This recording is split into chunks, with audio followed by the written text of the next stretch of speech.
बोलिए सद्गुरु महाराज जी की, सच्चे दरबार की। सर्वप्रथम आप सभी का दिव्य ज्योति जागृति संस्थान परिवार की ओर से यहाँ पर उपस्थित होने हेतु हार्दिक अभिनंदन करते हैं, सुस्वागत करते हैं। हम सभी आज यहाँ पर सत्संग विचारों को श्रवण करने के लिए उपस्थित हुए हैं, गुरु की महिमा को सुनने के लिए आए हैं, अपने भीतर की ऊर्जा को एक सकारात्मक प्रवाह देने के लिए यहाँ उपस्थित हुए हैं। और हम सभी ने अभी इस सुंदर भजन को और इसमें निहित भावों को भी सुना कि एक शिष्य के लिए गुरुदेव और उसकी सत्ता ही सर्वोपरि होती है। शिष्य अपना जीवन भी अपने गुरुदेव के प्रसन्नता को पाने के लिए दांव पर लगा सकता है, क्योंकि वो प्राणों से बढ़कर हो जाया करते हैं। ये गुरु सत्ता की महिमा है। और शिष्य फिर गुरु को प्राप्त करने के लिए यही प्रार्थना करता है कि गुरुदेव मुझे एक अवसर दीजिए, मैं बनना नहीं चाहता, मैं मिटना चाहता हूं, क्योंकि मुझे पता है मैं जितना मिटूंगा आपकी प्रसन्नता और कृपा और दया को उतना ही प्राप्त करता जाऊंगा। इन भावों को सुना। आप जानते हैं, जब उस ईश्वर ने इस सृष्टि का निर्माण किया तो इसकी सर्वश्रेष्ठ कृति इंसान को भी बनाया। मानव को बनाने के उपरांत ईश्वर अवश्य सोच में पड़ गया होगा, कोई तो ऐसा हो जो मुझसे भी महान हो, क्योंकि मैं तो कर्म विधानों के कड़े दायरों में बंद रहूंगा। जब कोई मुझसे मांगेगा, पुरुषार्थ करेगा, मैं तभी कुछ दे पाऊंगा। कोई तो ऐसी सत्ता हो जो मुझसे भी महान और विराट हो और मेरे जीवों को मुझसे अधिक प्यार कर सके, उनकी प्रत्येक चिंता का हरण कर सके। और तब निर्माण हुआ गुरु तत्व का, गुरु सत्ता का। गुरु सत्ता की तब रचना हुई। और गुरु भक्तों, एक सद्गुरु का शिष्य के जीवन में आना सौभाग्य की निशानी होती है। एक सद्गुरु का आगमन शिष्य के जीवन में भाव चेतना की उन्नति करने के लिए हुआ करता है। वो शिष्य पर अपने प्रेम की सरस सुधा की वर्षा करते हैं, लेकिन इसमें भीगते वही गुरु भक्त हैं जिन्होंने अपना सर्वस्व अपने गुरुदेव के पावन चरणों में अर्पित कर दिया है, जिनके लिए गुरुदेव श्रद्धा का विषय हो गए हैं। श्रद्धा का भाव बड़ा पूज्य और पवित्र भाव होता है। यह आदर की भावना से भी ऊपर की भावना है। जरूरी नहीं कि जो आपके लिए आदरणीय है वह आपके लिए श्रद्धेय भी हो, यह आवश्यक नहीं है। जब कोई अपने गुणों से आपके मन को अपनी ओर आकर्षित कर ले, आपकी आत्मा और प्राण कहें कि यही मेरे सर्वस्व हैं जिनको मैं जन्मों जन्मों से ढूंढ रहा था, खोज रहा था, तो समझ लीजिए उस सत्ता के प्रति आपके हृदयों में श्रद्धा की भावना पैदा हो गई है, श्रद्धा उत्पन्न हो गई है। और यह श्रद्धा और आस्था का सघन रूप होता है कि फिर इसमें किसी के आने का कोई स्थान नहीं रहता। जैसे आपने देखा होगा, अक्सरा जिससे प्रेम होता है कई बार उससे भी मैं और तू हो ही जाती है, झगड़ा हो ही जाता है। कई बार तो प्रेमी भक्त भी ईश्वर से शिकायत करते देखे गए हैं। लेकिन जिसके प्रति श्रद्धा होती है उसके किसी भी कार्य में मीन मेख निकालने की गुंजाइश नहीं बचती। उनके किसी भी कार्य के प्रति शिकवे और शिकायत नहीं रहते। उनकी रजा और इच्छा को ही सर्वोपरि मानना होता है। वहां तो जो होता है इस श्रद्धा के मध्य में बस एक वही सत्ता हुआ करती है, और इसमें किसी दूसरे के आने का कोई स्थान शेष नहीं बचता। यहां तक कि शिष्य की स्वेच्छा, महत्वाकांक्षा और उसके अहंकार का भी कोई स्थान नहीं रहता। और ये वे शिष्य होते हैं जो सद्गुरु से बनते हैं और जीवन पर्यंत सद्गुरु के बनकर ही जीते हैं। ये वे शिष्य होते हैं जो समाज के समक्ष शिष्यत्व के अनूठे उदाहरण रचते हैं, जैसे स्वामी विवेकानंद जी, योगानंद परमहंस जी, शिवाजी इत्यादि। ऐसे अनेकों असंख्य गुरु भक्त हुए जिन्होंने गुरु भक्ति के मार्ग पर असाधारण उपलब्धियों को प्राप्त कर लिया। योगानंद परमहंस जी अक्सर अपने शिष्यों से अपने जीवन का एक दृष्टांत साझा किया करते थे। बहुत सारे मौकों पर वो अपने जीवन की एक घटना अवश्य वर्णित किया करते और वो कहते, मेरे गुरुदेव श्री युक्तेश्वर गिरी महाराज जी की शरण में बहुत से शिष्य आए। बहुत से शिष्यों ने उनके दिव्य आंचल में स्थान प्राप्त किया, लेकिन उनमें से किसी की नजर किसी पद पर टिकी थी, किसी की मान प्रतिष्ठा पर टिकी हुई थी। चूंकि दृष्टि भटक गई, इसलिए वो गुरु मार्ग पर, भक्ति के मार्ग पर अटक गए। गुरु की आज्ञा का उल्लंघन कर वह गुरु दरबार को छोड़कर चले गए। आगे योगानंद जी ने कहा, जानते हो, मेरी भी नजर एक पद पर टिकी रही। मैं भी निरंतर एक स्थान को प्राप्त करना चाहता था, उसका अभिलाषी था, और वह स्थान कोई बाहर नहीं, वह स्थान था मेरे गुरुदेव श्री युक्तेश्वर गिरी महाराज जी का हृदय। मैं उनके हृदय पर अपना आसन जमाना चाहता था, उनके प्रेम को प्राप्त करना चाहता था, और निरंतर अनुशासन में चलते हुए मुझे वो हृदय आसन प्राप्त भी हो गया। और जब मुझे यह स्थान प्राप्त हुआ तो मुझे लगा कि मेरे जितना विशाल साम्राज्य इस संसार में और किसी के पास नहीं है। ठीक ऐसे ही साधकों, जो शिष्य अपने जीवन में विनम्रता और सद्गुणों को लेकर आता है, उसकी सुगंधि से अपने जीवन को भर देता है, तो सद्गुरु भी अपनी कृपा की वृष्टि कर उसकी उस बगिया को सूना नहीं रहने देते, उसे भी हरित कानन में परिणत कर देते हैं। और फिर वो गुरु भक्त यही कहता है, बरसा वो मेघ बनकर तन मन भीगा मेरा, मुझ गुनाहगार पर सतगुरु है रीझा मेरा। गम की हवाएं अब मुझसे किनारा कर गई, यह जिंदगी खिजा थी अब बहार बन गई, यह जिंदगी खिजा थी अब बहार बन गई।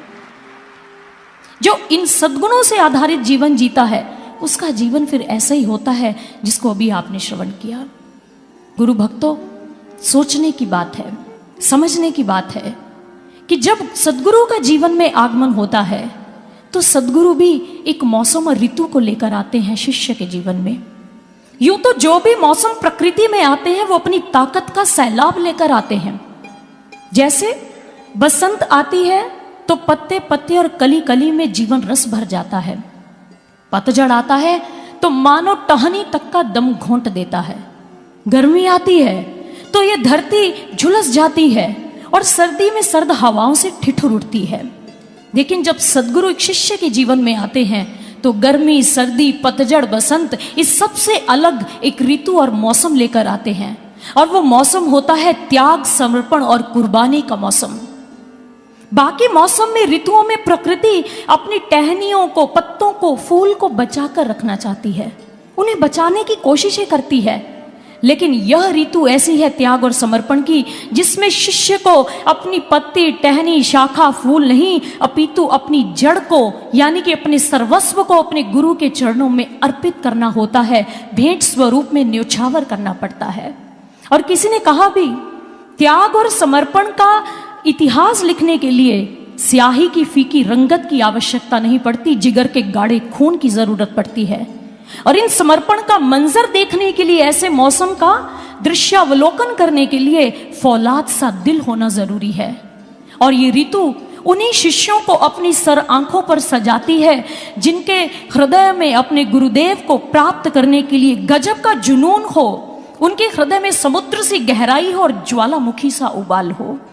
यदि ऐसा नहीं तो शिष्य इसके विपरीत बन जाता है।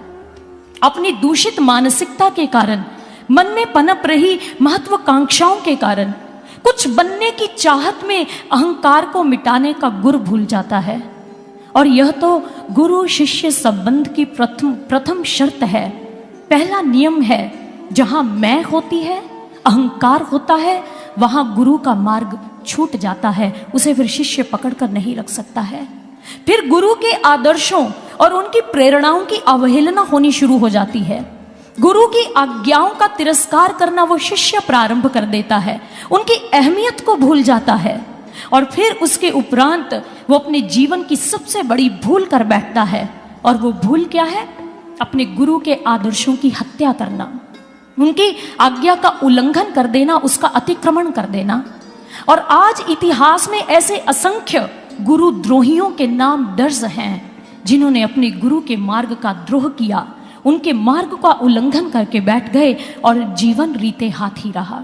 जिनमें नाम आता है मखली गौशाला का। जिन भगवान महावीर जी के ज्ञान ने गौशाला के शिष्यत्व को मार्ग दिखाया, उसी गौशाला ने एक दिन उनके मार्ग की घोर निंदा की, उनके मिशन का दुष्प्रचार किया, उनकी शिक्षाओं का तिरस्कार किया और एक आजीविका नामक अलग संघ गुट बना लिया, ऐसा आश्रम बना लिया और जिसमें लोगों को भ्रमित करके लेकर आने लगा, उनकी शिक्षाओं और उनके ज्ञान का तिरस्कार करने लग पड़ा। लेकिन हुआ क्या, जब उसका जीवन का अंत आया, वो भ्रम में था, उसका भ्रम टूट गया और उसकी जितनी भी मान प्रतिष्ठा थी वो सारी धूल में मिल गई, मिट्टी में मिल गई और लोग समझ गए कि ये हमें भ्रमित कर रहा है। विजय भगवान महावीर जी के ज्ञान की हुई, उन्हीं के संस्थान की हुई, उनके शिक्षाओं के और उनके आदर्शों की हुई। इसलिए जिनका जीवन तप त्याग समर्पण पर आधारित नहीं, अहंकार पर आधारित है, वो ऐसा कार्य कर जाते हैं। लेकिन जो गुरु भक्त होते हैं, उनका जीवन, उनके जीवन की कामना अपने सद्गुरु को प्राप्त करना होती है। वो यही कहते हैं, हे गुरुवर आपके प्रिय हम बने यही कामना है, जो ज्ञान धन आपसे मिला उसे विश्व में बांटना है। ये पंक्तियां भावना जगत के सार को समझा रही हैं। आज आप संसार में देखें, एक दूसरे को प्रभावित करने की होड़ लगी हुई है। अपने से ऊपर उच्च पदाधिकारी मुझसे प्रभावित हो जाएं, ऐसी भरसक कोशिशें की जा रही हैं। लोग मेरी ओर आकर्षित हो जाएं, ऐसे प्रयास किए जा रहे हैं और इसी आपाधापी में सभी लगे हुए हैं। लेकिन एक गुरु भक्त बिल्कुल भिन्न होता है, उसके विचार और उसकी सोच बिल्कुल अलग होती है। वो यही कहता है, वो अपने गुरुदेव के नेत्रों में अपने लिए प्रेम की नमी देखने के लिए आकुल और व्याकुल रहता है। उनके मुखमंडल पर अपने लिए गर्व का भाव झिलमिलाता हुआ देखना चाहता है। उनके हृदय में प्रेम का प्रकाश पैदा हो जाए, मेरे लिए अपना सर्वस्व जीवन हवी कर देता है। वो यही कहता है, तेरे कदमों को छू लूं वो शाम आ जाए, तेरे कदमों को छू लूं वो शाम आ जाए, तेरे प्यार में बहने का पैगाम आ जाए। यह जिंदगी तो आपकी अमानत है, मेरे सद्गुरु आशुतोष आपके नाम के साथ मेरा नाम आ जाए, आपके नाम के साथ मेरा नाम आ जाए। क्योंकि जब रामकृष्ण परमहंस जी को स्मरण किया जाता है तो विवेकानंद जी का नाम बरबस ही हृदय में आ जाता है। समर्थ गुरु रामदास जी को कोई याद करेगा तो शिवाजी मराठा को याद किए बिना नहीं रह पाएगा।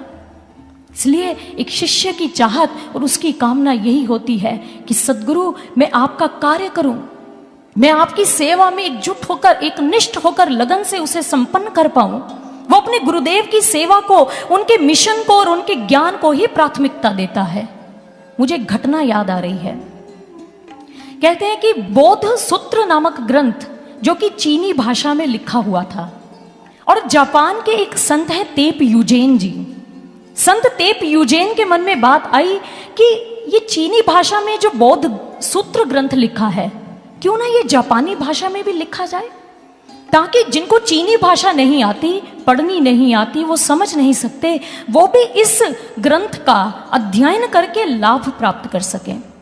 लेकिन चीनी भाषा से जापानी भाषा में लिखवाने के लिए उस ग्रंथ को जापानी भाषा का ब्लॉक बनवाना पड़ेगा, और ब्लॉक्स को बनवाने के लिए बहुत धन लगेगा। संत तेप यूजेन के पास अधिक धन नहीं था, तो वह सार्वजनिक स्थानों पर गए, धार्मिक संस्थाओं के पास गए, अपने परिजनों के समक्ष गए और उनके समक्ष इस अच्छे कार्य के लिए सहयोग मांगा। लोगों ने चंदा दिया और संत तेप यूजेन ने 4-5 वर्ष की अथक मेहनत और प्रयास के बाद प्रचुर मात्रा में धन एकत्रित कर लिया।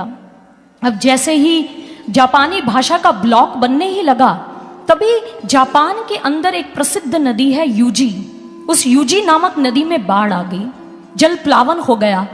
अब लोगों की सहायता करने की आवश्यकता थी, तो संत तेप यूजेन ने वो धन जो ग्रंथ बनाने के लिए रखा था, उस धन को लोगों की सहायतार्थ खर्च कर दिया। कुछ समय में अवस्था और परिस्थितियां सामान्य हो गई। फिर से उन्होंने ग्रंथ के लिए धन एकत्रित करना शुरू किया। फिर से 4-5 वर्ष का लगभग समय लगा, फिर से अथक मेहनत की धन और चंदा इकट्ठा करने में। जैसे ही फिर से ग्रंथ का निर्माण कार्य प्रारंभ ही होने वाला था, तभी जापान के अंदर महामारी का प्रकोप आच्छादित हो गया। महामारी आ गई। अब संत तेप यूजेन के सामने यह प्रश्न था, अब मैं क्या करूं? तो संत तेप यूजेन ने यही किया, उन्होंने उस धन को लोगों की सेवा के लिए अर्पित कर दिया, उस पर खर्च कर दिया। फिर से कुछ वर्षों के उपरांत, वर्षों की मेहनत से, श्रम से उन्होंने धन को एकत्रित किया, और जापान का इतिहास बताता है कि लगभग 14 और 15 वर्षों के उपरांत जापानी भाषा का ब्लॉक बना, और फिर जापानी भाषा में वो ग्रंथ लिखा गया, उसका अनुवाद किया गया। घटना हमें यही सीख दे रही है, कई बार साधन सीमित होते हैं। साधन की सीमितता के चलते हुए कई बार 2 कार्यों में से एक कार्य को वरीयता या प्राथमिकता देनी होती है। प्राथमिकता किसको देनी चाहिए? जिसके साथ बहुसंख्यक लोगों का त्वरित कल्याण जुड़ा हो, अधिक लोगों के कल्याण की संभावना जिस कार्य से जुड़ी हो, उसी कार्य को जीवन में प्राथमिकता देनी चाहिए, और सारे साधन उसी कार्य को संपन्न करने के लिए उसमें झोंक देने चाहिए, वो सभी के सभी लगा देने चाहिए। अब ये सूत्र हमारे जीवन पर भी लागू होता है। कैसे? आज हमारे गुरुदेव गहन समाधि में लीन है, लेकिन जब महाराज जी समाधि से जागृत होंगे, तब दिव्य ज्योति जागृति संस्थान की तस्वीर कैसी होगी? इस तस्वीर को महाराज श्री ने अपने भजन की कुछ पंक्तियों के द्वारा स्पष्ट कर दिया। उसमें महाराज श्री ने स्वयं पंक्तियां लिखी एक भजन में, हो गया अब तो मिशन का व्योम सा विस्तार है, विश्व के हर छोर को छूता विशद परिवार है। कि दिव्य ज्योति जागृति संस्थान का विस्तार कैसा होगा जब महाराज जी समाधि से लौट आएंगे? जैसे आकाश का अनंत विस्तार है, इतना विस्तार दिव्य ज्योति जागृति संस्थान का होगा। सारे विश्व में दिव्य ज्योति की जय जयकार हो जाएगी। ये नवयुग की तस्वीर महाराज जी ने दिखा दी कि तब क्या होगा। और आपने समाधि नामक पुस्तक भी पढ़ी होगी। उस पुस्तक के अंदर एक ऐसा ही वक्तव्य वर्णित किया गया, जिसमें गुरु भाई जब महाराज जी की शरण में बैठे थे, तो महाराज श्री ने उन स्वामी भैया से कहा, एक समय आएगा हम अलोप हो जाएंगे, तुम लोगों को दिखाई नहीं देंगे। उस समय लोग तुम्हें कटाक्ष करेंगे, तुम्हारा उपहास करेंगे। लोगों की उन बातों को सहन करते रहना, धैर्य का परिचय देना। और उस समय ऐसी परिस्थितियां होंगी, लोग तुम्हें इतना कुछ कहेंगे, शायद तुमसे सहन भी ना हो, फिर भी धैर्य धारण किए रखना, क्योंकि एक समय आएगा, उस सुनिश्चित समय पर हम वापस लौट आएंगे, पुनः तुम सभी को दर्शन देंगे। और उस समय ये ब्रह्म ज्ञान कैसे फैलेगा? जैसे सूखी घास पर अग्नि फैल जाती है। इस ज्ञान का विस्तार ऐसा होगा, तुम लोग ज्ञान देते देते थक जाओगे, लेकिन ज्ञान लेने वालों की कतारें कम नहीं होंगी, उनकी संख्या में कोई कमी नहीं आएगी, वो बढ़ते जाएंगे। ये नवयुग का चित्र महाराज जी ने हमारे आगे प्रस्तुत कर दिया। अब हमारा कर्तव्य क्या है? हमारी जिम्मेदारी क्या है? हमारी जिम्मेदारी यही है कि हम गुरु महाराज जी के मिशन और ब्रह्म ज्ञान को प्राथमिकता दें। बाकी सब महाराज जी व्यवस्थित करेंगे और स्वयं ही संभाल लेंगे। आपको शायद याद होगा, दिव्य शांति महोत्सव में महाराज श्री ने अपने मुखारबिंद से एक बात कही। महाराज जी ने कहा, जो साधक मेरे काफिले में अंत तक पूरे प्रवाह के साथ चलते रहेंगे, उनको क्या मिलेगा ये उनकी सोच से परे की बात है। इसके विषय में या तो ईश्वर स्वयं जानता है, या समय उनके सामने प्रकट करेगा उनको मैं क्या देने वाला हूं, जो मेरे काफिले में अंत तक चलते रहेंगे। यानी कि हमें महाराज जी के काफिले के संग चलते रहना है, इस ज्ञान की नौका में सवार रहना है, क्योंकि हमारे मल्लाह साधारण नहीं है। हमारे मल्लाह कौन है? गुरुदेव सर श्री आशुतोष महाराज जी, कुशल एक महापुरुष के हाथों में, भगवान के हाथों में हमारे जीवन की पतवार है। इस ज्ञान की नौका में बैठे रहें, हम अपने आप पार हो जाएंगे। वो अपने आप हमें तीर पर लगा देंगे, घाट पर पहुंचा देंगे। इसलिए गिलहरी जितना ही सामर्थ्य क्यों ना हो, उस सामर्थ्य को जागृत करने की आवश्यकता है। बाकी सब शक्तियां जो हमारे भीतर हैं, वो ऑटोमेटिकली अपने आप ही वो प्रोसेसिंग करने लग जाएंगी, वो अपने आप स्वचालित हो जाएंगी। कैसे? आइए प्रकृति से एक उदाहरण लेते हैं। प्रकृति जितनी उदार है, कल्याणमय स्वरूपा है, उतनी निर्मम भी होती है। प्रकृति के अंदर जहां छोटी से छोटी घटना के लिए स्थान होता है, वहीं बड़ी से बड़ी घटनाक्रम का वो पता भी नहीं लगने देती है, क्योंकि प्रकृति का फॉर्मूले गणित के फॉर्मूले की तरह सटीक हुआ करते हैं। अगर प्रकृति में कोई घटना प्रारंभ होती है तो सारी प्रकृति में हलचल होती है, सभी प्रकार से प्रक्रियाएं प्रारंभ हो जाती हैं। जैसे एक पत्ता पेड़ से टूटकर धरती पर गिरता है, जब वो धरती पर गिरता है तो सूर्य की किरणें उस पत्ते को सुखाना शुरू कर देती हैं, उसको सुखा डालती हैं। फिर वो पत्ता खाद के रूप में पुनः किसी बीज के अंकुरण का कारण बन जाता है, और बहुत सारे प्रोसेस और भी प्रकृति के अंदर प्रारंभ हो जाते हैं। यह प्रकृति की एक स्वचालित प्रणाली है, ऑटोमेटिक सिस्टम है प्रकृति का। इसके लिए कुछ उसे बताना नहीं पड़ता, ये अपने आप प्रारंभ हो जाता है। बस हमें भी ऐसे ही कार्य करना है, भक्त हनुमान की तरह, जिनका प्रत्येक कर्म और वक्तव्य राम काज को आगे बढ़ाने के लिए रहा। हमें भी ऐसा ही कार्य करना है, इसी भूमिका का निर्वाह करना है। एक कहानीकार हुए जिनका नाम है चेखव। एक पुस्तक के अंदर कहानीकार चेखव ने कहानी लिखने वालों को एक सलाह दी, एक सुझाव दिया। उन्होंने कहा, देखो, अगर तुम कोई कहानी लिख रहे हो, उस कहानी के अंदर मान लो तुम किसी के घर के ड्राइंग रूम का चित्रण लिख रहे हो, उसमें तुम बता रहे हो सोफा सेट लगा है, टेलीविजन सेट है ड्राइंग रूम में, और वहां दीवार पर एक बंदूक टंगी हुई है। आगे चेखव ने सलाह दी, अगर तुम ऐसा चित्रण कर रहे हो कि दीवार पर बंदूक टंगी है, तो वो बंदूक उस कहानी में कहीं ना कहीं चलनी जरूर चाहिए। यानी कि जो भी तुमने चित्रण में वस्तुओं का वर्णन किया है, जो भी कहानी लिखते हुए वस्तुएं बताई हैं, उनकी सक्रिय भूमिका उस कहानी में अवश्य होनी चाहिए, तभी तुम्हारी कथा और कहानी सफल हो सकती है। ठीक ऐसे ही गुरु भक्तों, ऐसे ही साधकों, आज हमारी भी सक्रिय भूमिका को निभाने का समय आ गया है। आज समय हाथ पर हाथ रखकर बैठे रहने का नहीं है। दिव्य ज्योति जागृति संस्थान से हमने ब्रह्म ज्ञान प्राप्त किया है, ज्ञान प्राप्त कर लेना ही पर्याप्त नहीं है। श्री आशुतोष महाराज जी हमारे सद्गुरु हैं, ऐसा तमगा गले में लटकाकर घूमने से भी काम नहीं चलेगा।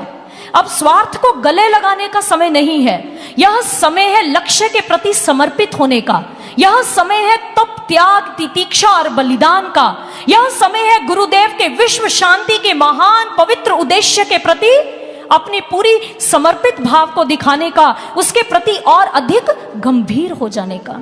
आज इस बात का समय है, सक्रिय भूमिका निभानी पड़ेगी, क्योंकि याद रखिएगा एक बात, इन दिनों नव निर्माण किया जा रहा है, इन दिनों भाग्य और भविष्य नए सिरे से लिखे जा रहे हैं, और ऐसा विलक्षण समय हजारों लाखों वर्षों के उपरांत आता है। जो इस अवसर का लाभ नहीं उठा पाते, चूक जाते हैं, वो उनके हाथ में अंत में पछतावे के अतिरिक्त और कुछ नहीं लगता। लेकिन जो इस अवसर का लाभ उठा लेते हैं, इसका लाभ उठाते हैं, वो स्वयं को सदा सदा के लिए अजर अमर बना लेते हैं। क्योंकि ये बात भी स्मरणीय है, याद रखने योग्य है कि गोवर्धन एक ही बार उठाया गया था, समुद्र पर सेतु एक ही बार बना था। कोई यह कहे मुझे जब समय मिलेगा गोवर्धन उठाने के लिए फिर लाठी लगा लूंगा, जब परिस्थितियां सामान्य बन जाएंगी तब मैं समुद्र पर सेतु बनाने का सहयोगी हो जाऊंगा, ये उस व्यक्ति की भूल होगी, और उस भूल का परिमार्जन कदाचित ही भविष्य में कभी हो सके, उसे ऐसा अवसर प्राप्त हो सके। इस समय को छोटा मत समझिए, ये बहुत महान और विराट तथ्यों से भरा समय है। इस समय को महाराज श्री ने स्वर्ण युग कहा, इस समय को महाराज श्री ने युग संधि कहकर अभिवंदित कर दिया अपने भजनों के द्वारा। जैसे बीज बोने का कार्य बड़े छोटे स्तर पे होता है, बीज जब बो दिया जाता है, लेकिन उसके उपरांत जो वृक्ष बनता है, उस वृक्ष का अस्तित्व लंबे समय तक स्थिर रहता है। शिलान्यास का कार्य आप जानते ही होंगे। शिलान्यास का अर्थ है नींव का पत्थर रखना, किसी इमारत को बनाने से पूर्व। जब शिलान्यास का कार्य होता है तो वो सामान्य स्तर पर और बड़े छोटे स्तर पर घटित होता है, लेकिन जब उस छोटी सी नींव पर भव्य इमारत बनकर खड़ी हो जाती है तो सारा संसार देखते रह जाता है। ये समय छोटा नहीं है, ये सद्गुरु और शिष्य के परम मिलन का समय होता है। ये विकारों को खदेड़कर बाहर निकालने का समय होता है। ये समय होता है अपने गुरुदेव और उनके मिशन के लिए, सत्य के प्रचार के लिए कुछ कर गुजरने का। ये समय जज्बे से भरने का समय होता है। इसलिए भगवत प्रेमियों से छोटा समय मत समझिएगा।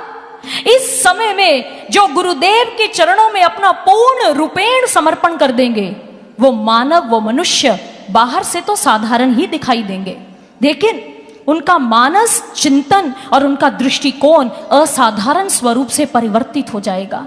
और निस्संदेह लगभग यही सतयुग की वापसी का समय होगा, इसमें कोई अत्युक्ति नहीं है, क्योंकि कलयुग की रात्रि जाने वाली है और नवयुग के भोर का सूर्य उदय होने वाला है। ये इतना महान समय है, ये छोटा समय नहीं है। इस समय को, इस अवसर को संभालने की आवश्यकता है।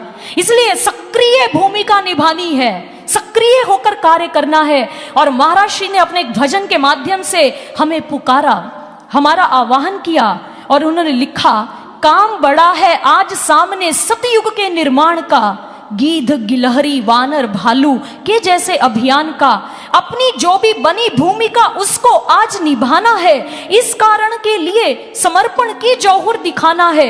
युगों बाद बिलासु अवसर बाजी नहीं गंवानी है, विकसित कर अपनी प्रतिभा को राहें नहीं बनानी है, विकसित कर अपनी प्रतिभा को राहें नहीं बनानी है। ऐसे सक्रिय भूमिका निभाने का आह्वान महाराज जी हमसे तो समाधि में जाने से पूर्व ही कर गए, अपने भजनों के माध्यम से, अपनी प्रेरणाओं के माध्यम से। जैसे चंद्रगुप्त के सामने चाणक्य ने विश्व विजय की योजना का प्रस्ताव रख दिया। जिस समय यह प्रस्ताव रखा, चंद्रगुप्त तो घबरा गया। उनके मन में चिंता आई, विश्व को विजय करना है, यह प्रस्ताव गुरुदेव ने मुझे दे दिया, ऐसा कार्य करने के लिए मुझे चुन लिया। तब चाणक्य उसकी मनोदशा से परिचित हो गए। चाणक्य ने कहा, चंद्रगुप्त, अपने दासी पुत्र होने की मनोदशा से ऊपर उठो, चाणक्य के वरद पुत्र की भूमिका को निभाओ। विजय दिलवाना तुम्हारा दायित्व नहीं है, विजय दिलवाना मेरा कर्तव्य है और तुम्हारी विजय मैं अवश्य सुनिश्चित करूंगा। और उसके उपरांत अन्य उदाहरण ले इतिहास से। अन्य उदाहरण के स्वरूप में शिवाजी मराठा, जिनके गुरुदेव सम्रत गुरु रामदास जी ने मां भवानी से उन्हें अक्षय तलवार दिलवाई और उनको कहा, जाओ तुम विजयी होंगे और जाओ अब स्वराज्य का परचम लहराओ। आपने शायद नाम सुना होगा फ्रांस की वीरांगना जॉन ऑफ आर्क का।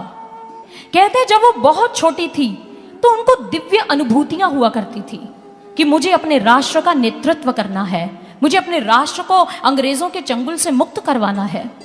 जब वो 19 वर्ष की हुई तब उस समय फ्रांस को इंग्लैंड ने घेर लिया चारों तरफ से और वहां के राजा को गद्दी पर नहीं बैठने दे रहे थे। उस समय जॉन ऑफ आर्क आगे आई और उन्होंने कहा कि मुझे ऐसी दिव्य प्रेरणाएं मिल रही हैं कि मैं राष्ट्र का नेतृत्व करूं और ऑर्लियंस नामक जो हमारे देश का एक क्षेत्र है वहां पर जाकर मैं सेना का नेतृत्व कर सकती हूं। जैसे ही राजा ने ऐसी स्वीकृति दी तो जॉन ऑफ आर्क वहां पर पहुंच गई। बिना युद्ध के प्रशिक्षण के उसने अपनी हतोत्साहित सेना को उत्साहित किया और इंग्लैंड को वहां से खदेड़कर भगा दिया और अपने राजा को गद्दी पर, सिंहासन पर आसीन करवाने में उनका बहुत बड़ा योगदान माना जाता है फ्रांस के अंदर। कहने का भाव क्या है कि सारे दिव्य कार्य दिव्य शक्ति ही संपादित करती है। सारे दिव्य कार्य सर्वश्री आशुतोष महाराज जी की कृपा से ही संचालित होंगे। हमें तो बस सेवा में उपलब्ध होना है, हमें तो अपने तन मन धन से वहां पर खड़े होना है। बाकी सब कार्य महाराज जी की दिव्य शक्तियां हमसे करवा लेंगी, हमें तो बस उनका यंत्र बनना है, सब वो व्यवस्थित कर देंगे, संभाल लेंगे। इसलिए गुरु भक्तों, ये समय जो है नव निर्माण का है, आपने पूर्व भी सुना। और एक शिष्य को अपनी प्रामाणिकता पर इतना विश्वास तो होना ही चाहिए कि वो इस संसार को ठोक बजाकर यह कह सके कि तुम हमारी जितनी परीक्षा लेना चाहते हो ले लो, हमें ठोक बजाकर देखो, हम चटके पात्र नहीं हैं। हमने स्वयं को दृढ़ करने के लिए तितीक्षा की भट्टी में तपाया है। तितीक्षा किसे कहते हैं? कष्टों को, संघर्ष को हंसते और मुस्कुराते हुए सहन करना, ये भक्ति की एक अवस्था होती है। और वो शिष्य यही कहते हैं कि हमारा गुरु मंत्र तूफानों में पलने का मंत्र है। हम पथहारे इंसान नहीं हैं, हम वीर विजेता हैं। हमारी धमनियों में क्रांति का वह रक्त प्रवाहित होता है जिसके द्वारा नया इतिहास लिखा जा सकता है। हम है ही कसौटियों पर कसे जाने के लिए। पीतल पर कोई कसौटी नहीं लगाता, कसौटी सोने पर ही लगाई जाती है। स्वर्ण की ही परख की जाती है, पीतल की कोई परख करके नहीं देखता है। और आज हमारा उद्घोष, हम सभी का सम्मिलित भाव, वो शिष्य कहता है 5 जन्य का कार्य करेगा। 5 जन्य एक शंख की किस्म होती है। जब भगवान श्री कृष्ण युद्ध के मैदान में आकर 5 जन्य शंख बजाते थे तो उस समय जो शत्रु पक्ष थे वो समझ जाते कि श्री कृष्ण जहां खड़े हो गए हैं वो पक्ष विजयी होगा। उनके 5 जन्य ने घोष कर दिया कि विजय उन्हीं की सुनिश्चित होगी। अक्सर हम देखते हैं दुनिया की आदत क्या है, जहां जीत होती है संसार उस तरफ अपना रुख कर लेता है, वहां भाग जाता है।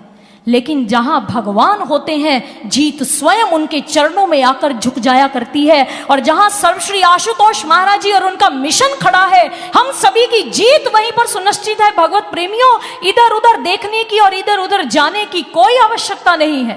जहां महाराज जी के श्री चरण हैं, जहां महाराज जी का संस्थान संस्थापित है, यहीं पर हमारी विजय होगी, अन्य स्थान पर नहीं होगी। वो शिष्य यही कहते हैं, हमारे कर्मों की समीक्षा, समीक्षा का अर्थ होता है मूल्यांकन करना, परख करना, परीक्षण करना। हमारे कर्मों का परीक्षण ये संसार क्या करेगा, इसकी समीक्षा हमारे महाराज जी जब समाधि से लौट कर आएंगे तभी करेंगे। संसार को बताएंगे कि दिव्य ज्योति जागृति संस्थान में जितने शिष्य रहे वो ठीक कर्म कर रहे थे, क्योंकि आज संसार हमें बिल्कुल विपरीत समझ रहा है।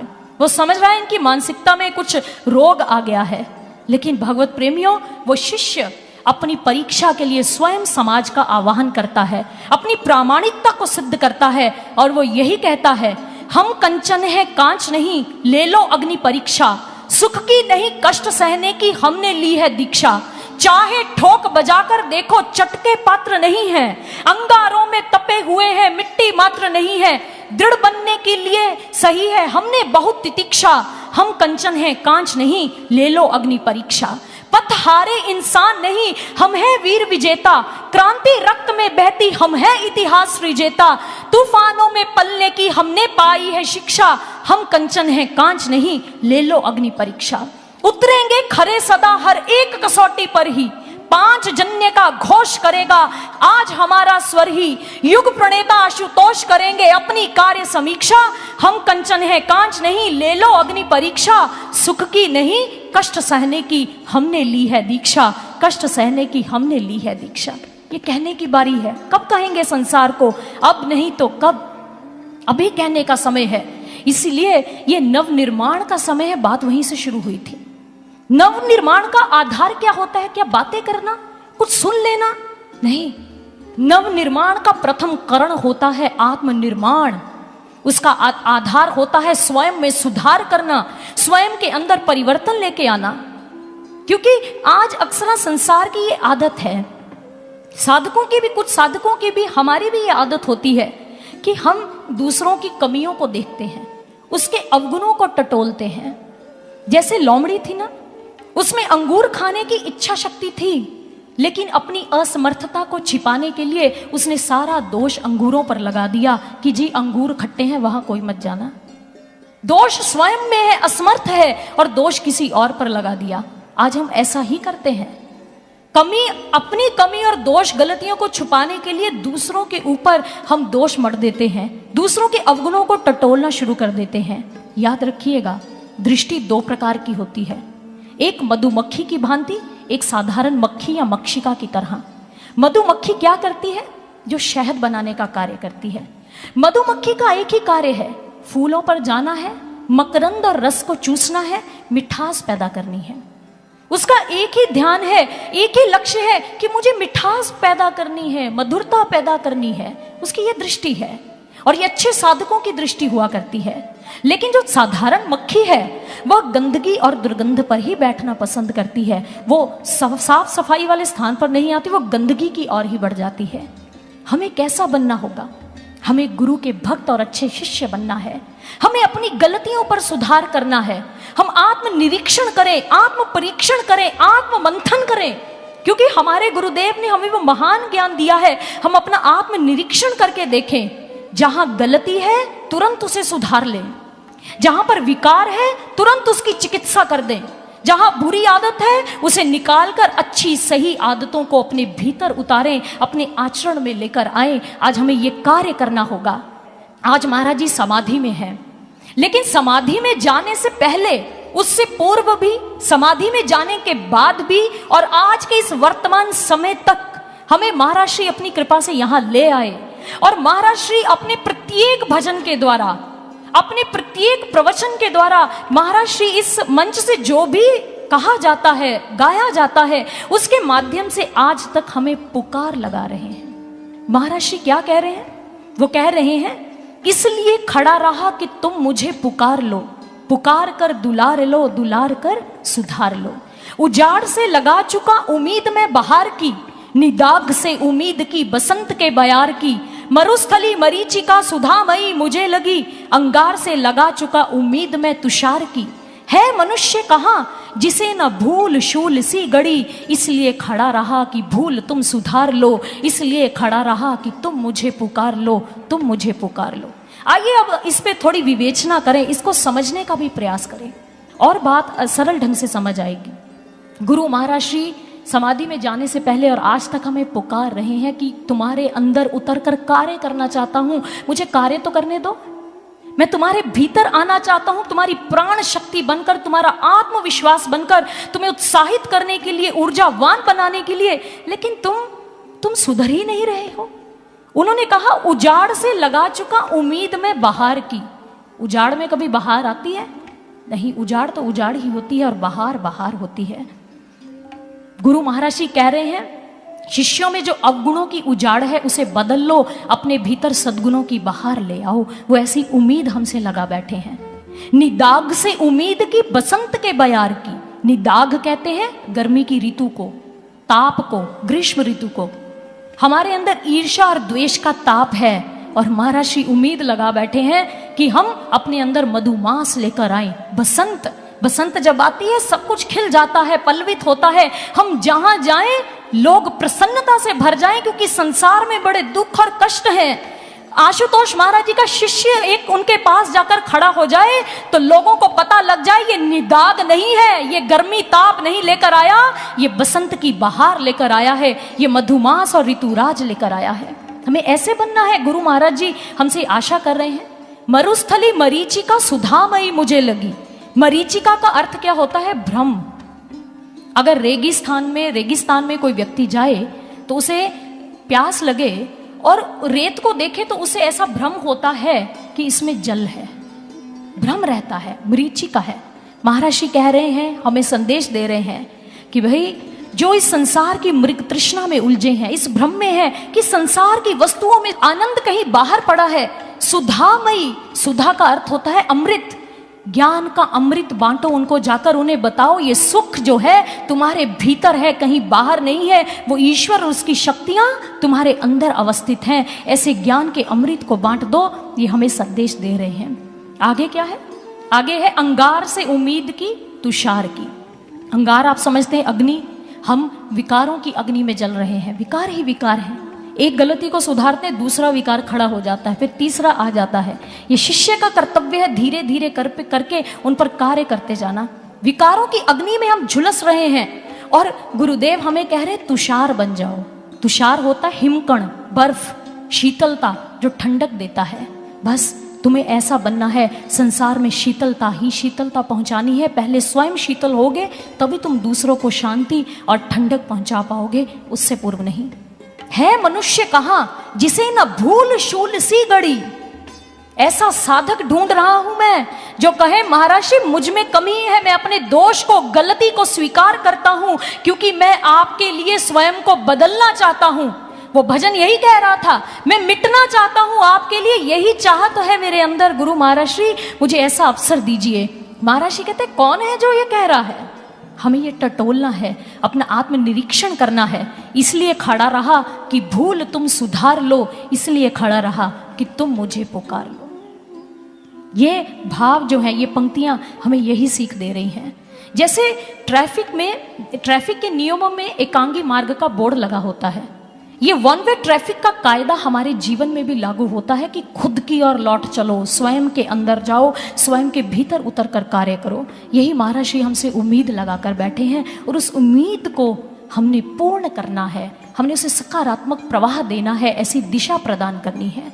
और उसके उपरांत नव निर्माण होगा जब हमारे भीतर सुधार होगा और निस्संदेह फिर महाराज श्री भी हमारे मध्य में शीघ्र ही लौट आएंगे। और फिर शिष्य कैसे होंगे? जैसे प्लेटो के शिष्य हुए अरस्तु जी। प्लेटो ने कहा कि मेरी अकेडमी के 2 भाग हैं, एक उसका शरीर है और दूसरा उसके प्राण है। निस्संदेह मेरे सभी विद्यार्थियों ने मिलकर इसके शरीर की रचना की है, लेकिन इसके प्राण मेरे शिष्य अरस्तु से है, वो मेरा प्रिय शिष्य है। इससे बड़ी उपलब्धि और शिष्य के लिए क्या हो सकती है? जरा विचार करके देखिए, और कितना सुगत विचार होगा कि गुरु महाराज श्री समाधि से लौट कर आए और कहें, हमारे सुंदर कृत्यों को देखकर, हमारे अच्छे कर्मों को देखकर कहें, ये सभी शिष्य मेरे मिशन की शान है। क्या इससे बड़ी उपलब्धि पूरे ब्रह्मांड में हमें और कोई मिल सकती है? नहीं मिल सकती है। इसलिए एक शिष्य जो है वो अपने गुरुदेव की अभिव्यक्ति हुआ करता है, वो उनकी पहचान होता है। भगवत प्रेमियों, इस अध्यात्म के क्षितिज और आकाश के सूर्य हमारे गुरुदेव सर्वश्री आशुतोष महाराज जी हैं, लेकिन हम भी इस आकाश और गगन के टिमटिमाते सितारे हैं। चाहे थोड़ा सामर्थ्य है, गुरु महाराज जी ने हमें वो प्रदान किया है। जब सूर्य उदय होने वाला होता है, उससे पहले सितारों का बहुत बड़ा काम होता है। सितारों का दायित्व रहता है कि वो अपना सारा ईंधन झोंक कर टिमटिमाते रहें, रात्रि को अपनी टिमटिमाहट से सुंदर बनाते रहें।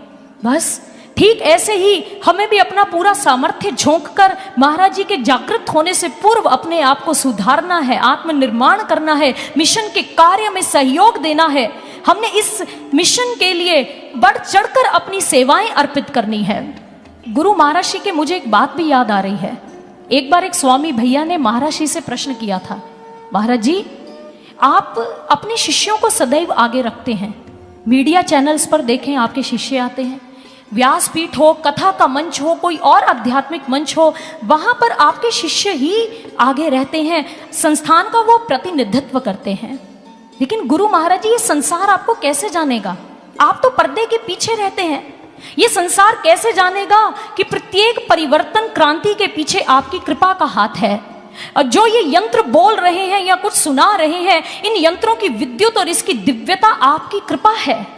बताइए गुरुदेव, ये संसार आपको कैसे पहचानेगा? तब गुरु महाराज श्री ने वक्तव्य कहा। महाराज श्री ने कहा, तू चिंता क्यों करता है? मैं एक ही साथ एक समय में पूरे विश्व में प्रकट हो जाऊंगा। ये संसार अपने आप मुझे जान जाएगा। और आप जानते ही हैं ये समय क्या होगा? ये समाधि से जागृत होने का महाराज श्री का समय होगा। ये महाराज श्री की पावर लव की घोषणा हो गई। इस घोषणा पर वही विश्वास करेगा जिसने गुरु के वचनों को समझा है आज तक, क्योंकि गुरु के वचनों को सुनते सभी हैं, समझता कोई विरला व्यक्ति है। जैसे रामायण की घटना है, जब प्रभु श्री राम जी ने सुग्रीव से कहा, अंगत सहित करहु तुम राज, संतत हृदय धरेहु मम काज। जाओ सुग्रीव, अंगद के सहित जाकर राज्य करो, अब तुम्हें हमने राज्य दे दिया।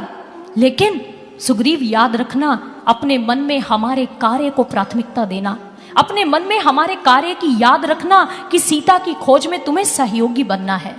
लेकिन समय की परिस्थितियों के कारण सुग्रीव उस वचनों को भूल गया। वहां पर सुनने वाले जामवंत सुग्रीव, अंगद और हनुमान जी रहे। लेकिन समय आने पर हनुमान जी ने सुग्रीव को ये बातें याद दिलवाई, इन वचनों की, और कहा कि इस पर भी दृष्टिपात करो जो तुम्हें प्रभु श्री राम जी ने कहा था कि अपने हृदय में उनके कार्य की याद को संजोकर रखना है, सहयोगी बनना है। इसलिए गुरु भक्तों, गुरु के वचनों को सुनते सभी हैं पर समझता कोई है।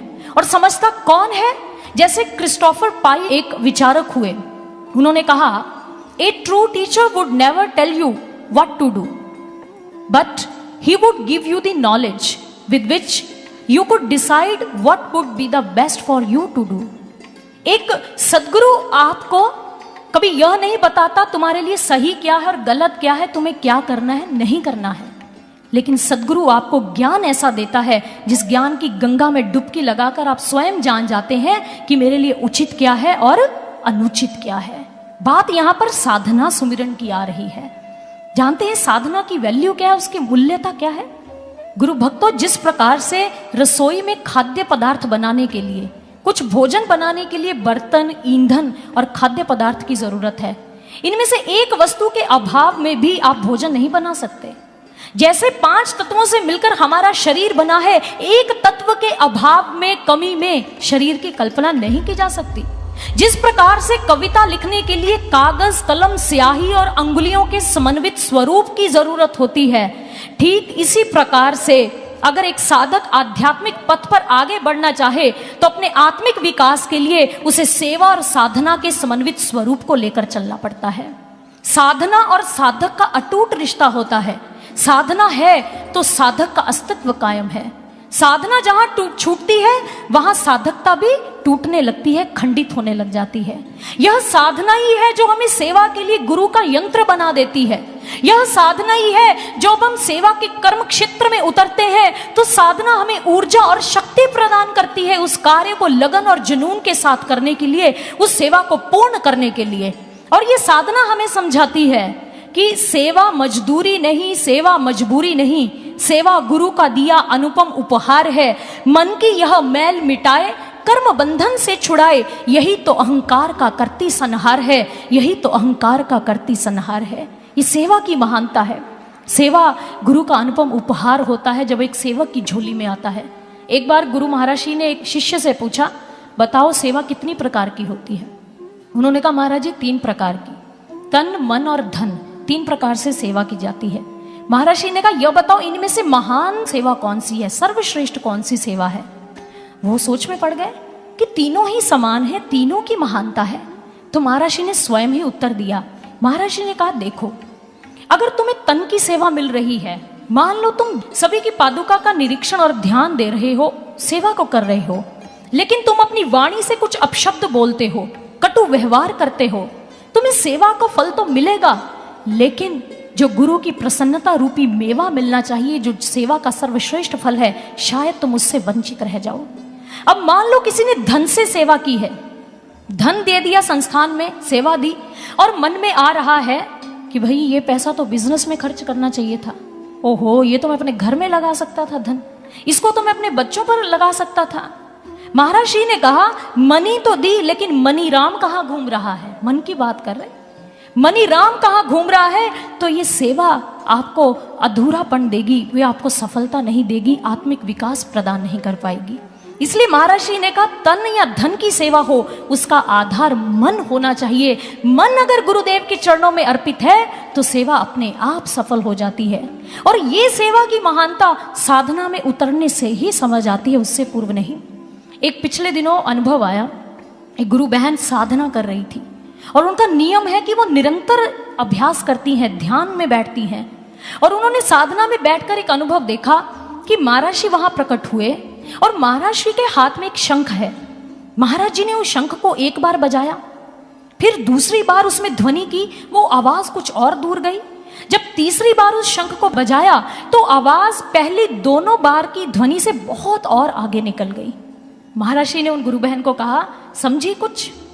उन्होंने कहा, नहीं महाराज जी, वो ध्यान में बैठकर देख रही हैं। महाराज जी ने कहा, जो पहली ध्वनि शंख की इसका अर्थ यह है कि दिव्य ज्योति जागृति संस्थान की जीत सुनिश्चित है। और जो दूसरी मैंने ध्वनि की, इसका अर्थ है कि विश्व में शांति अवश्य आएगी। और जो तीसरा शंखनाद किया, ये ध्वनि की, इसका अर्थ यही है कि हम बहुत ही जल्द समाधि से वापस लौटकर आने वाले हैं।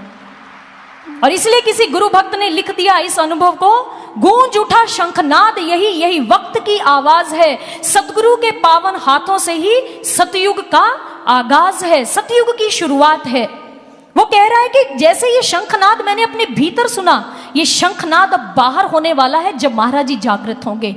गूंज उठा शंखनाद, यही वक्त की आवाज है, सतगुरु के पावन हाथों से सतयुग की शुरुआत है। सतगुरु ने जो लक्ष्य चुना, अब होगा उसका संधान, देर नहीं अब शीघ्र लौटेंगे गुरुवर आशुतोष महान, देर नहीं अब शीघ्र लौटेंगे गुरुवर आशुतोष महान।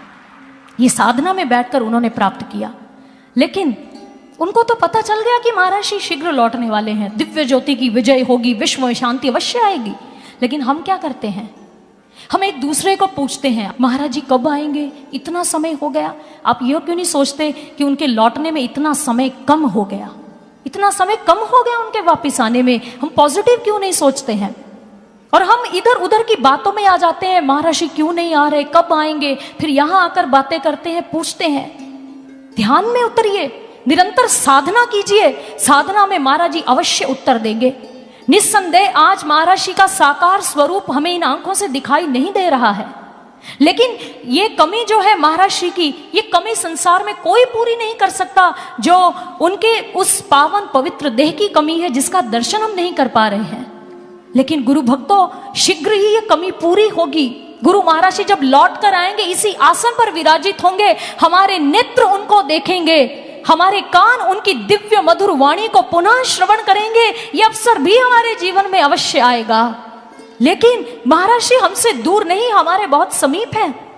हमारे शरीर के अंदर बहुत सारे अंग कार्य करते हैं, मेटाबॉलिक प्रोसेस होता है। क्या हमने अपने दिल को अंदर झांक कर देखा? अपने गुर्दों को कभी कार्य करते देखा? वो फिर भी कार्य कर रहे हैं, बाहर से दिखाई नहीं दे रहे। सूर्य और चांद हमसे कितनी मील की दूरी पर स्थित है, लेकिन सूर्य हमारे बहुत करीब है। वो धूप के रूप में, प्रकाश किरणों के रूप में हमारे पास आ जाता है। सागर हमसे कितनी मील की दूरी पर स्थित है, लेकिन सागर हमारे अत्यंत समीप है। वो बादल के रूप में आता है और रिमझिम बौछारों के रूप में बरस जाता है। सागर का जल ही तो बादल अवशोषित करते हैं। ठीक ऐसे ही आज महाराज जी हमारे दृष्टिकोण से हमें दिखाई नहीं दे रहे, दूर हैं। वो दूर तो नहीं है, अगर हम साधना और ध्यान में उतर कर देखें तो सूक्ष्म जगत में हमारा इंतजार कर रहे हैं, हमारे भीतर बैठे हैं, हमारे अत्यंत समीप है। तभी तो आज तक हम गुरु भक्ति से जुड़े रहे, इस मार्ग पर अडिगता से आगे बढ़ते रहे। विश्वास और श्रद्धा हमारी और पुष्ट हुई है, और दृढ़ हुई है, उसमें कमी नहीं आई, उसमें और वृद्धि हो गई है। इसलिए ये बस अपने भीतर झांकने की आवश्यकता है। और महाराज जी ने एक भजन में भी कहा, सूक्ष्म लोक से गुरुवर का मिलता प्रखर प्रकाश है, विकट समस्या के निदान का घटता सतत प्रयास है। एक अनोखी नई कहानी के सुपात्र बन जाना है, अपने सत्कर्मों से ही धरती स्वर्ग बनाना है। अब अनुग्रहित अनुदानों की बही धार तूफानी है, दिशा दिखाई दिव्य गुरु ने, हमने भी तो ठानी है। विकसित कर अपनी प्रतिभा को राहें नई बनानी है, राहें नई बनानी है। सूक्ष्म लोक से जुड़ने की आवश्यकता है। महाराज जी बहुत समीप है और इसका प्रमाण भी अवश्य देंगे। अगर हम ध्यान साधना करेंगे, सेवा करेंगे, निरंतर इस दरबार से जुड़े रहेंगे। वैसाखी का त्योहार आने वाला है, हमने उसकी बड़ी महिमा को श्रवण किया कि वैसाखी का दिन बड़ा विशेष है हमारे इतिहास में। एक तो ये नववर्ष का प्रथम मास है, हमारी भारतीय संस्कृति के अनुसार जो नया साल आता है, और दूसरा किसानों के घर अन्न भंडार से भर जाते हैं। प्रसन्नता ही है, उत्सव ही उत्सव पूरे भारत में, पूरे देश में होते हैं। और इसके साथ खालसा पंथ की स्थापना भी हुई, वो महान इतिहास हमने सुना।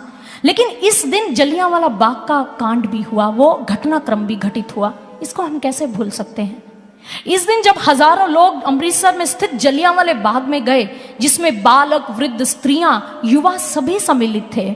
उस समय जो पंजाब का गवर्नर था, उसने उन निहत्थे निर्दोष लोगों पर गोलियां चलाने का निर्देश दिया और हजारों लोगों को मृत्यु के घाट उतार दिया।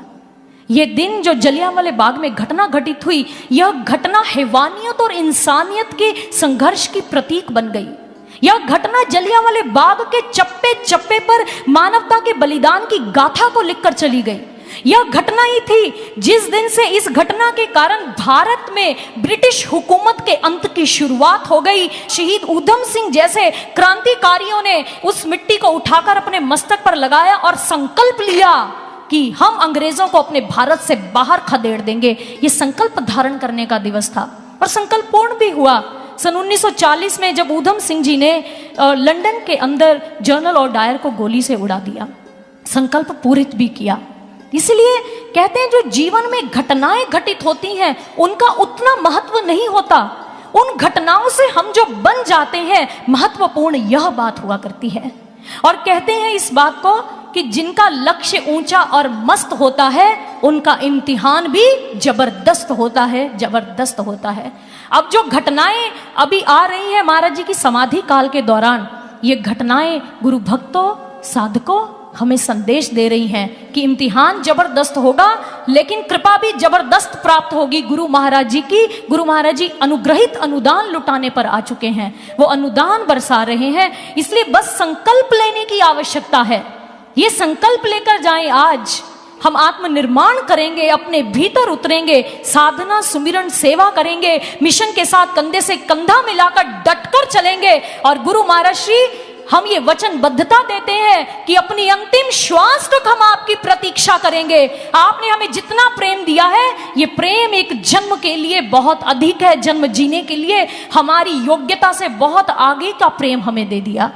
उस प्यार को निभाने की कला भी वही देंगे, क्योंकि उनका नाम श्री आशुतोष है। वो दया के सागर हैं, वो अवश्य दया करेंगे। और गुरु महाराज जी के द्वारा जो प्रेरणा हुई और उस वाणी को और विचारों को मैं यहीं पर विराम देना चाहूंगी। आए अंत में मिलकर जय घोष लगाते हैं। बोलिए सर्वश्री आशुतोष महाराज जी की, सच्चे दरबार की। धन्यवाद।